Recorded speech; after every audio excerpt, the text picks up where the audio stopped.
de la homosexualidad en particular, de la orientación sexual en general, tenemos ideas culturalmente que provienen del principio del siglo XX. En general, lo que prevalece en la cultura es lo que se pensaba formalmente por los médicos y por los especialistas. Hay por ahí de 1910 y 1920. Hay muchas ideas muy metidas en la cultura, pero que la investigación de los últimos 15, 20 años ha mostrado que no son así. Punto. Entonces, quiero anticiparles que les voy a presentar un número relativamente apabullante de datos relativamente nuevos que cuestionan fundamentalmente lo que pensábamos los mismos médicos hace cosa de 100 años, 80 años. El problema muy grande que existe es que estas ideas están como muy metidas en la sociedad y hay mucho debate. ¿Por qué? Pues porque se considera que eran ideas que tenían como validez oficial, ¿no? como incambiables, y a la hora con que salimos con cosas diferentes, todo el mundo como que dice de qué se trata. Y si eso lo sumamos a lo sensible del tema, y déjenme platicarles un poco antes de entrar en el detalle, ¿por qué es un tema tan sensible? Es un tema muy sensible porque tiene que ver con la identidad. Número uno, tiene que ver con quién soy yo. Y no nada más eso. El quién soy yo se origina fundamentalmente en el caso de la identidad masculina a partir del yo no soy. Déjenme.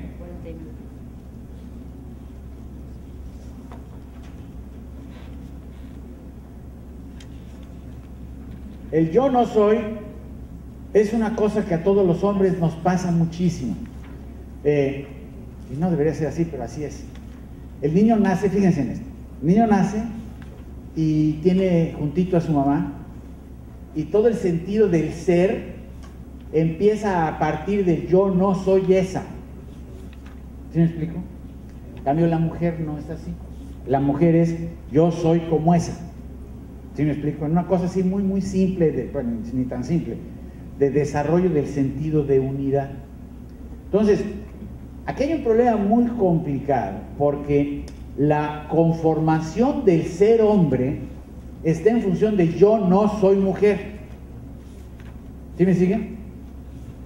Lo cual se monta en el machismo y se monta en toda esta dificultad de la inequidad, pero para colmo de males, la equivalencia de homosexualidad está en una visión muy simplista en ese hombre es como mujer. Consecuentemente, yo no soy como ese hombre que es como mujer, y todo lo que es homosexual me resulta ajeno, dañino y hasta amenazante. ¿Sí me siguieron? En una cosa de desarrollo psicológico muy compleja que hace que sea difícil en general que las personas se sientan cómodas porque se sienten muy amenazadas. Ahora, esa secuencia que les estoy comentando está fundamentada en creencias muy equivocadas, muy, que por cierto algunas de nuestras regiones del país tienen sabiduría popular que nos ha llevado, que nos ha mostrado cómo las cosas cuando se ven desde otro punto de vista se sienten completamente de otro punto de vista. Fíjense, por ejemplo en Oaxaca, ¿sí saben, no? En Juchitán, ¿sí saben cómo se vive la homosexualidad allá o no? ¿No saben? ¿No hay nadie por ahí cerca? A ver. Sí, a ver maestro. Oigan esto, ¿no saben de los mushes? ¿De verdad no? Silencio, por favor. Silencio. Sí, gracias. Vivo en Tonalá, entonces estamos muy cerca de Juchitán. Los mushes son homosexuales aceptados por sus familias y las familias están orgullosos de tener un muche en casa.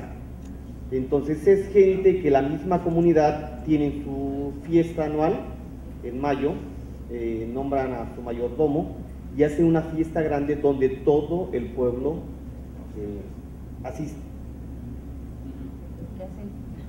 Sí, pero allí no hay esta cosa que les estaba platicando en estas comunidades y en otras del mundo, no son las únicas. No hay esta secuencia de él es una amenaza porque yo no soy como él, sino que tienen en estos grupos culturales una categorización diferente y hay un espacio diferente para el mushe que dice, bueno, pues sí, si empiezan a identificar en el crecimiento del niño que tiene características de mushe, simplemente asumen, muy bien, este pertenece a esta categoría social que tiene además, ellos reconocen muchas ventajas sociales, ellos por eso lo celebran. Pero bueno, esto a lo mejor les suena en chino. Bueno, ahora van a ver lo que sigue, todavía va a estar un poquito más en chino. Miren ustedes. Ay, sí.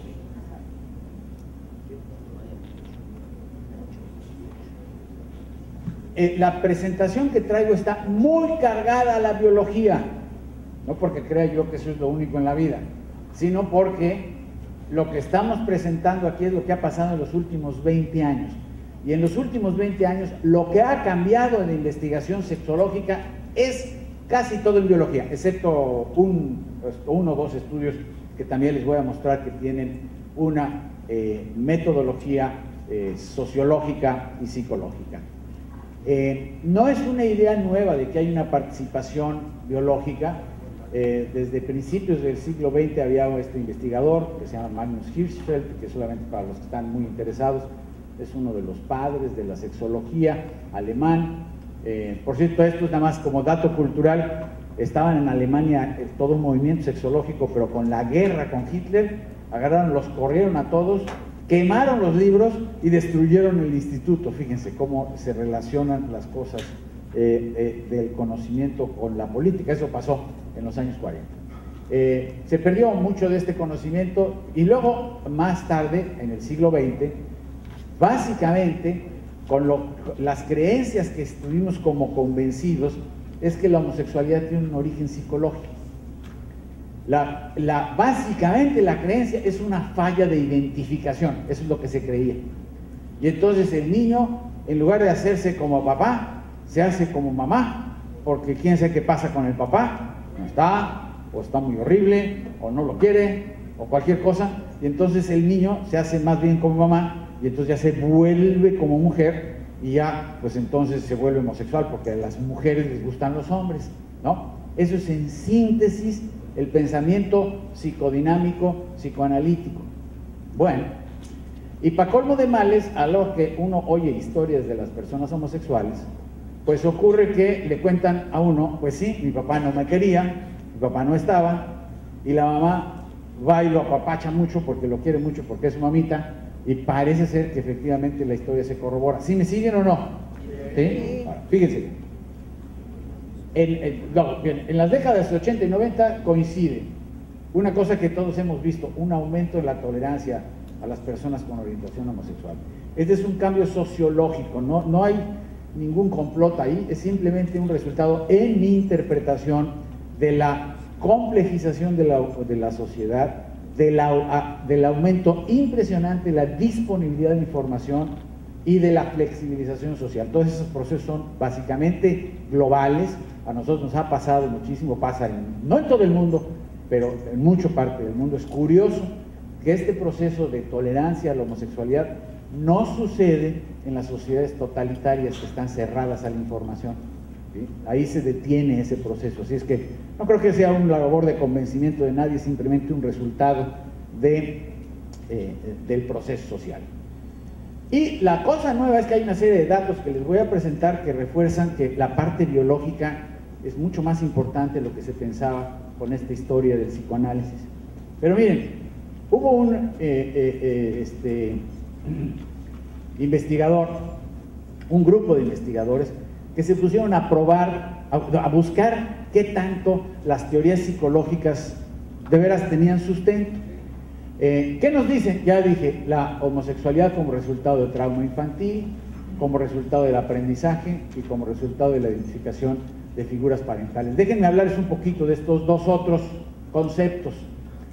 Hay otra idea que es muy prevaleciente y que está también mucho en las reacciones de todos nosotros, en el sentido de que si algo le pasa al niño cuando va creciendo, o niña, pácatelas, se va chueco y se vuelve homosexual. Ajá, como por ejemplo un trauma sexual, o como por ejemplo un trauma psicológico, y que eso pudiera estar condicionando. Y quizá la más difundida de las ideas, aquí déjenme detenerme un momentito, es que la homosexualidad se aprende. ¿Cómo? Así como luego da muchísimo miedo, no, que no se me acerque o que no vaya a ser un profesor que sea homosexual porque los va a convencer. ¿Sí o no existe esa idea? Como si fuese posible que por el contacto con personas homosexuales algo va a suceder, que entonces va a suceder que le empiece a gustar y luego ya se sigue porque le gustó mucho.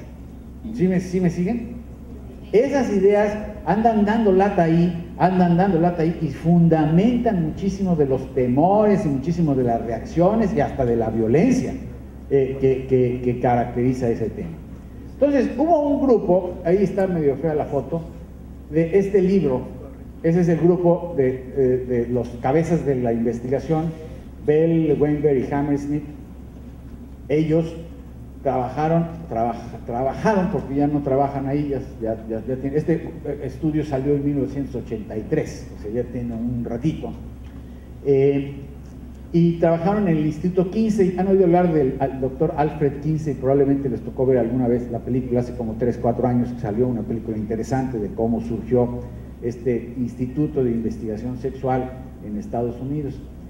Ahora, lo que hicieron ellos es una cosa que requiere un poquito de explicación estadística. A ver si me sale sencillo. Entrevistaron a un buen número de personas homosexuales, como 3,000, y a otro buen número de personas heterosexuales, también como otros 3,000.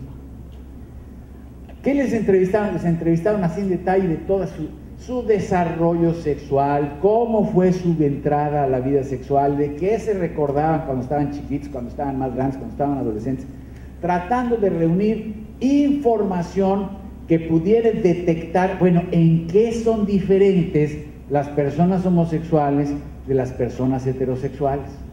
¿Sí me siguen? Porque cuando lo hace uno eso con mucha gente, si las teorías tienen algo de cierto, estas cosas, estas diferencias aparecen.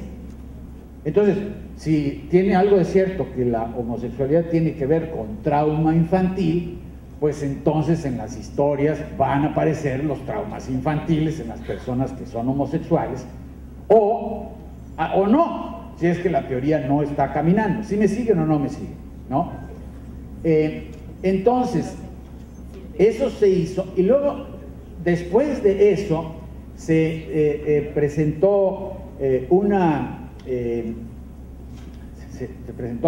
se utilizó un sistema estadístico un poquito complicado que se llama análisis de ruta, que a lo mejor nunca habían oído hablar de él, que a lo mejor no vuelven a hablar de él, pero les platico brevemente. El análisis de ruta es un análisis matemático, complejo, que a donde nos lleva es a identificar cómo se relacionan en secuencia las variables, es decir, las cosas que detectamos como diferentes en el camino de una cosa psicológica o no psicológica. ¿Sí me explico? Entonces, eso hicieron ellos. Vean el resultado, espero que no los aturdan. A ver si ahora sí se puede bajar la luz porque esta foto está horrible. Miren ustedes. Esto es el análisis de ruta. No se me espanten, nada más les voy a tratar de transmitir las ideas. Ese es el análisis de ruta. Aquí, a donde se llega es a la homosexualidad adulta. Y estas son las variables que resultaron diferentes en los dos grupos. En el grupo de homosexuales versus en el grupo de heterosexuales.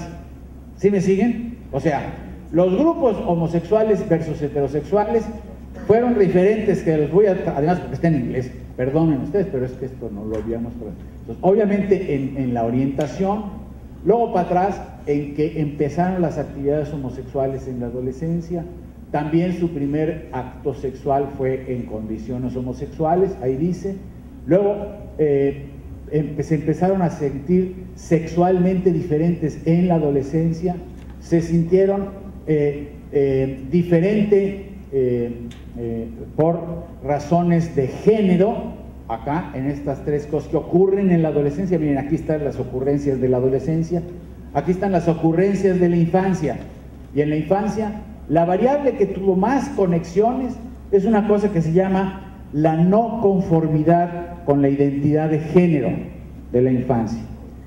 ¿Y eso qué quiere decir? Quiere decir que eran niños afeminados para acabar pronto, ¿sí? Quiere decir que eran niños que se les notaba cosas diferentes desde chiquitos.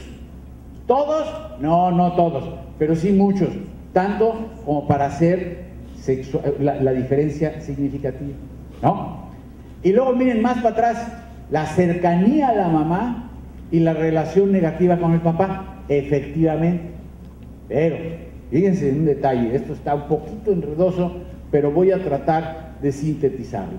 Parece ser, luego un padre frío acá y una madre fría también un poquitito apareciendo. Ahora, lo que concluyen estos investigadores es que, fíjense, no aparece el trauma acá, siempre hay una cosa que precede. Trauma aquí, no, ya el niño ya venía diferente. Trauma para acá, no. Las relaciones con los papás parecen ser, sí, que aparecen, pero aparecen siempre conectadas y conectadas a la homosexualidad adulta a través de la diferencia del niño. Entonces, fíjense en un detalle. Parece ser que la historia es más bien al revés de como la estábamos contando a principios del siglo pasado. A ver si no les hago muchas bolas. Parece ser que lo que pasa es que el niño es diferente y eso hace que la mamá reaccione diferente y que el papá reaccione diferente. ¿Por qué? Porque el papá se pone loco porque el niño salió medio afeminado, por así de simple. ¿Sí me siguen? Y eso hace que el papá se enoje, lo trate mal, y la mamá diga, ay, pobre viejito, no, yo lo protejo, y ahí se la lleva. Pues sí, dependiendo del estilo de estupidez, perdón, del estilo de educación.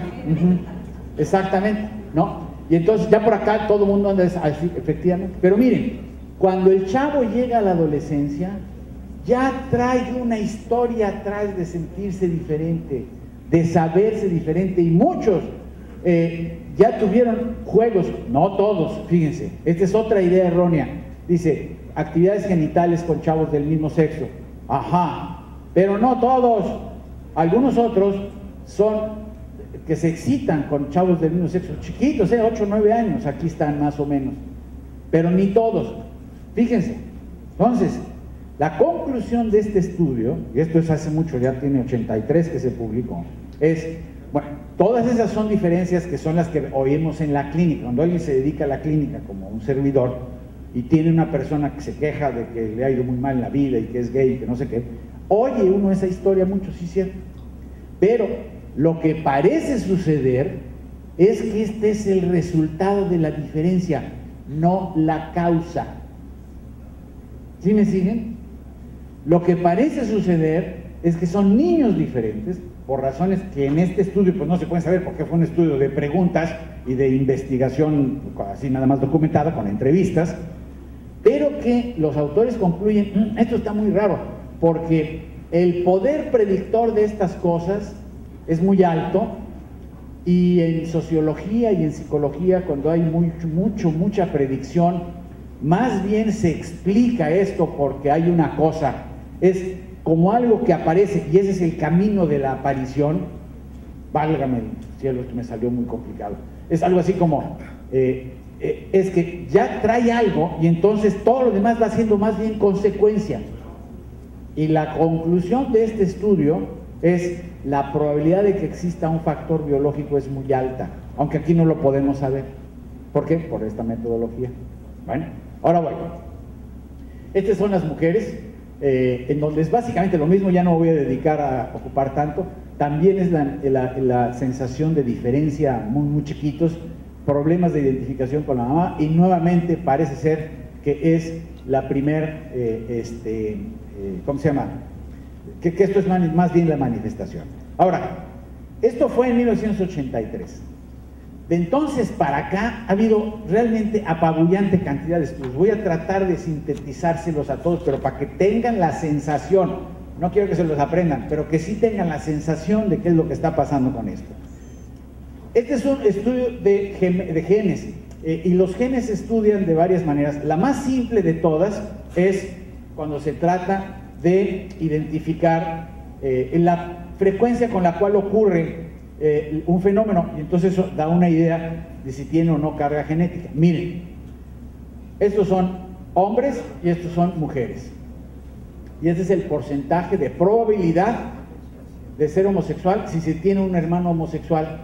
Si no se tiene un hermano homosexual, la probabilidad de en población general es 4%. Si sí se tiene, 22%. Y luego hay otro estudio aquí que dice también, nada más que los números no están aquí reportados, que aquí no hay diferencia y aquí sí hay diferencia. El efecto es específico para cada sexo. Apuntan, pero no pueden ser concluyentes a de que hay un factor heredable, pero ahí va más. Hay otra manera de estudiar los genes, que es a través de una cosa que se llama los gemelos monocigotos. Yo no sé si se acuerdan de eso. Son gemelos que salen del mismo cigoto y entonces tienen los genes igualitos. Los genes igualitos, hubo un estudio viejito, en 52, que dijo, no, estos están 100%, pero no, no se hizo una cosa fundamental, que es la concordancia con los gemelos, que no son así, para ver qué tanto esto de veras estaba bien hecho. Total que ese 100% ya se abandonó, pero estudios más recientes, vean ustedes, 50% cuando son monocigotos, 22%, que es el mismo porcentaje de los hermanos, cuando son gemelos dicigotos. No es 100% heredabilidad, pero de que hay un factor ahí, es muy difícil decir que no. ¿Sí lo ven? Por los números estos. Ahora, esto es más reciente. Estos son los estudios del DNA. Es decir, todo el mundo se acuerda del DNA, ¿por dónde anda? Anda en el núcleo de la célula, y son estas cadenas de aminoácidos que son, digamos, la codificación de la vida. Ahí se han estudiado muchas cosas. Lo primero que se buscó fue, bueno, a ver si hay un receptor. Receptor es una proteína que es la que hace que produzcan efecto las sustancias. Pues no, ahí no hay. Pero donde sí hay es en una serie de genes, no hay un gen, serie de genes que se han ido detectando.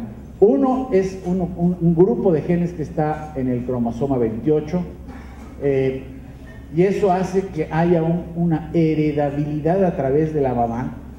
Es más probable, no es a fuerzas, que la herencia familiar venga por la mamá. Esto está muy complicadísimo, pero son los ligandos, se llama, son las zonas del cromosoma que resultan ligados en este estudio. Lo vamos a hacer más rápido. Sin embargo, no es consistente esto. Esta cosa salió bastante publicada, es un cromosoma que se llama, una zona del cromosoma X que se llama XQ28. No aparece siempre ahí, pero sí aparece en otras áreas de cromosomas. Y finalmente, en un estudio relativamente reciente del año 2005, ya oyeron eso de que ya habían descubierto todo el genoma, ¿no? Que si la secuencia del genoma ya se había... bueno, aprovechando este conocimiento se hizo un barrido, es decir, todos los genes, a ver qué se encontraban de diferencias. Pues se encontraron, no apareció consistente la que había dicho, pero en otros 3 lugares sí aparecieron diferencias.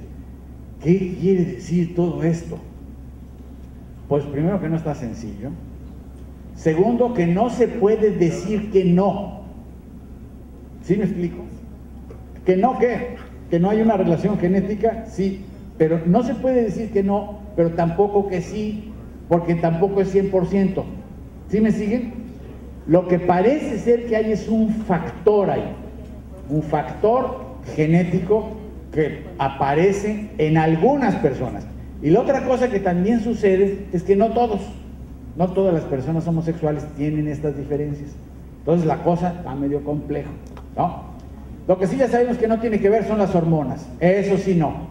Por eso cuando hay algún médico por ahí, como el otro día me estaban platicando, que receta hormonas a un niño que se ve afeminado, es un médico que no tiene idea de qué está haciendo, porque las hormonas no tienen que ver, punto. Tienen que ver cuando están antes de nacer los bebés, ahí sí, aparentemente, pero ya una vez que nacen, las hormonas dan lo de menos. Antes de nacer, ahí va otro, perdón por tanta biología, ocurre que hay zonas en el cerebro que se forman diferente si existe testosterona circulando o no. Van a decir, ¿y eso qué? Pues ocurre que los bebés chiquitos a las semanas de nacidos, a las 8 o 10 semanas de nacido, la gónada produce testosterona, si es bebé masculino, o produce estrógenos y progesterona si son femeninos. Y eso tiene un efecto en el cerebro. Miren ustedes, aquí estos son núcleos cerebrales de ratas, así es que aquí no van a convencerlos mucho, pero fíjense cómo y estos no son ratas homosexuales, porque las ratas homosexuales no las conocemos, pero sí hay, y hay animales más superiores.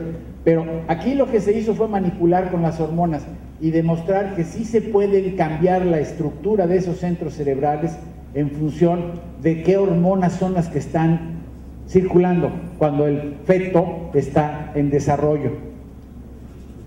En el hombre, esto no se ha podido replicar porque se necesitaría agarrar embriocitos y darles y quitarles hormonas, eso no se ha hecho. Pero lo que sí se ha hecho es medir la respuesta hipotalámica. Y la respuesta hipotalámica, ¿se acuerdan de la clase del taller donde vieron el ciclo menstrual? Sí. ¿Se acuerdan de la LH o hormona luteinizante? La hormona luteinizante en las mujeres, cuando va subiendo el ciclo menstrual, de repente llega un momento en donde hay mucha hormona luteinizante y se produce ¿qué? La ovulación, perfecto. En los hombres, cuando estamos con testosterona o con estrógenos, la hormona luteinizante, ¿qué pasa? Llega los testosterona y estrógenos, se baja, en lugar de que en la mujer se sube. ¿Sí me explico? Es una diferencia no genética, funcional, hipotalámica, que tenemos los hombres y las mujeres. Pues ocurre que en muchos homosexuales masculinos, cuando se les pone estrógenos, la hormona luteinizante responde como en las mujeres, pómbale, se sube. ¿Sí me siguen? Y ese asunto también se descubrió hace relativamente, pues no tan poquitos años, pero ahí está la información. Y esto sí les va a sorprender, casi seguro. Ocurre que hay una cosa que se llama la hiperplasia adrenal congénita. Eso es un dato médico muy complicado, pero para fines prácticos son mujeres que tienen problemas enzimáticos, o sea, mujeres que no metabolizan bien sus hormonas sexuales cuando nacen. Entonces las niñas cuando nacen androgenizadas, porque las hormonas se les enchuecan por cuestiones metabólicas, no me voy a entrar más. Bueno, el punto es que esta especie de experimento macabro de la naturaleza de andar cambiando los cursos naturales permite identificar otras cosas, porque son niñas que tienen mucho andrógeno cuando están creciendo, cuando son fetos, pues cuando están en desarrollo embrionario. Entonces hay manifestaciones de estas androgenizaciones cerebrales que se pueden luego estudiar. A ver, esas son unas manos. ¿Tú ya sabes eso? ¿O es lo que está diciendo? No, nomás lo que dice allá. A ver, ¿cuáles son esas manos? ¿Cuál es mano de hombre y cuál es la mano de mujer? ¿Cuál? Derecha hombre, izquierda mujer. ¿Cómo saben? Los tamaños están iguales. ¿El delgado de los dedos? ¿El largo? Ese sí, aquí dijo la maestra. A ver, Bueno, es el dedo índice. En el